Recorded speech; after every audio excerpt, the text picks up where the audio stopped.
накреслюють зорі. Дуже дякую, дуже дякую. Мене звати Джон Паркер, я засновник гуманітарної організації John's Red Bus. Я хотів би подякувати Наталія і Support Ukraine за запрошення на таку фантастичну подію. So my name's John Parker, it's a bit easier for me in English. My name's John Parker, I'm founder of humanitarian organisation John's Red Bus. I'd like to thank Natalia and Support Ukraine for this absolute honour to be stood here today and speaking to you, for the invitation. When Crimea was invaded over 10 years ago, Natalia and her team, they rallied for 100 days and 100 nights. We must remember this is when the war began, in 2014, not 2022. So can I have a round of applause for Support Ukraine? Bravo! So here we are on Vysyvanka March. I had the pleasure of being here 1 year ago with my friends here today and volunteers, and it's an absolute privilege to be here again. I had the privilege also of being in Ukraine recently on the 16th of May when it was actually Vysyvanka Day, and it was a beautiful sight to behold. There was many people dressed in Vysyvanka on the streets. I would go into stores and petrol stations and I would say to them, "Z Dniem Vysyvanki." And it's an important thing to remember this culture of Ukraine. It's important for their identity. And it dates back to the early 20th century when Ukraine was fighting for its political rights. It's not a recent thing, Vysyvanka. So it's important we embrace this tradition.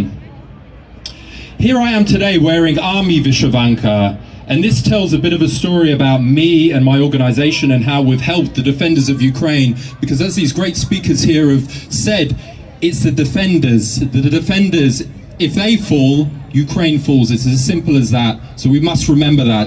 And my organization has helped the military a lot, and I'm not afraid to say that. I'll go through some of the badges I have here on my Vysyvanka. This first one here is Slava Nacji. We know this, glory to the nation. Followed by Pizdets Rossiyskiej Federacji. We know what that means. Exactly.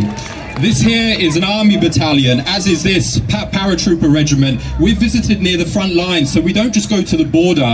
We travel deep into near the front lines, first line of defense at military bases, providing them with pickups and generators, industrial-sized generators, things they need to achieve this victory against the evil aggressor. This here is a medics team. We visited them personally near Avdiivka. If you know what's happening in Ukraine, you know how dangerous that region is. This here is an animal organization. So at John's Red Bus, we love animals. I've got my little dog, Rocco, little Staffordshire Bull Terrier, and he travels to Ukraine many times. Everyone loves him out there. So we love animals, we supply much animal aid to Ukraine and also transportation as well to reunite animals with their owners who have had to flee all over Europe and UK. So we do that. So I'd like to give perhaps a slightly different perspective to some of these great speakers here today, and that is of me being Polish blood. So, ja jestem z Polski. My dad was Polish, my mum half Polish, half Italian. So I'll tell you the story of my grandfather when the Second World War struck and his family was torn apart.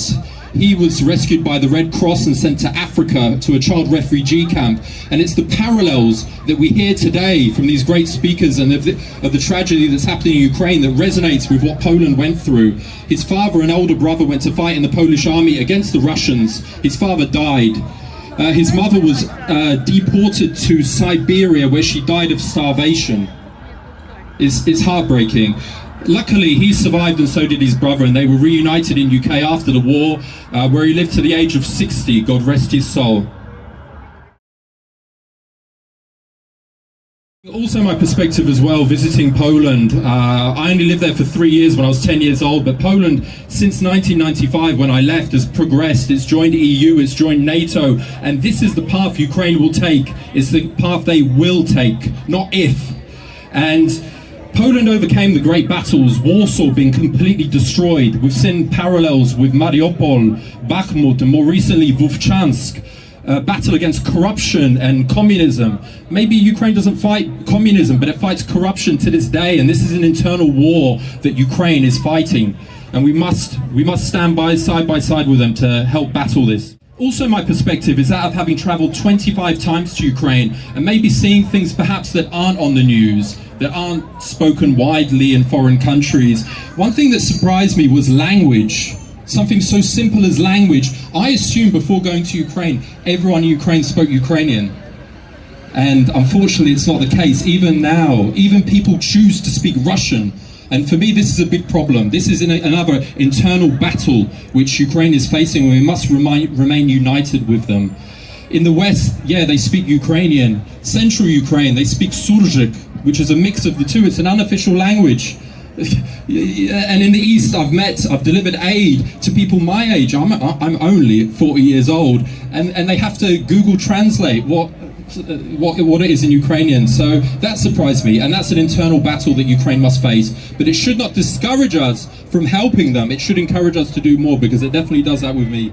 So I have this bag here, and what this bag means to me is nostalgia. So it says Ukraine free since 1991.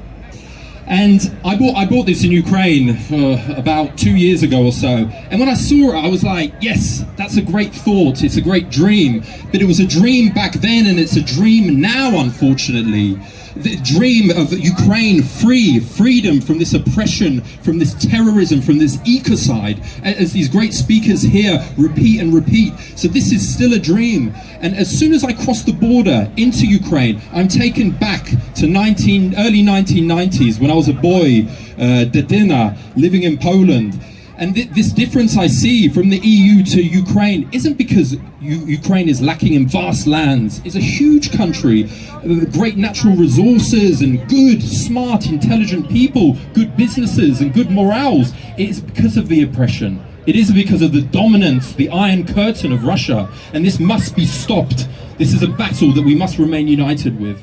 The pain, I'll talk about the pain of the war. It transcends all around the globe. And I've seen this here. I have a band given to me by a dear couple. They're from Oleshki in Kherson. Most people will know who that is. And they saw all their memories, their home flooded in water. We talk about the anniversary of the ecocide, the terrorism that was the Kakhovka Dam.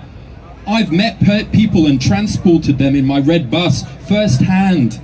And I've heard the horrors, the tears, the pain. They're living in temporary accommodation in Kyiv now. We transported them back there. Their dreams.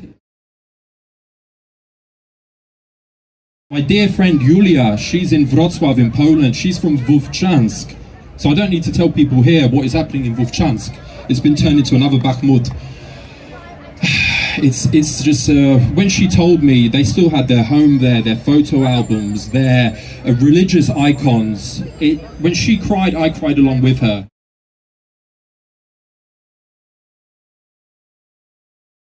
Two of my volunteers, grown men of my age, cry in front of me when they described who they lost in the war. Grown men. This isn't a weakness, this is a strength. If a grown man is able to show tears, show emotion, this is a strength, not a weakness. My dear friend Peter, a combat medic, you may remember him from the video, I'm ashamed to be a Westerner with all the snow falling. I'm ashamed to be a Westerner. I'm ashamed to be a Westerner. I'm talking to planet Earth today. I'm talking to Western governments. He is a man of God's work, and God bless him, Peter. I will send him this video later, and God bless you, Peter, for the work you're doing. I video called him just yesterday. There were orcs in front of him, 150 meters, he showed me. He's fighting right on the front lines. And this is a man from London, originally from South Africa, gave up his comfortable life, so went to fight there. And I have many projects planned with him. He told me he feels nervous about it, and I said I do not feel nervous. I don't feel nervous because this is God's path. He has shown me to help people like this, like Peter, from the Western world who have given up everything to be 150 meters away from orcs on the front line in the Donbass.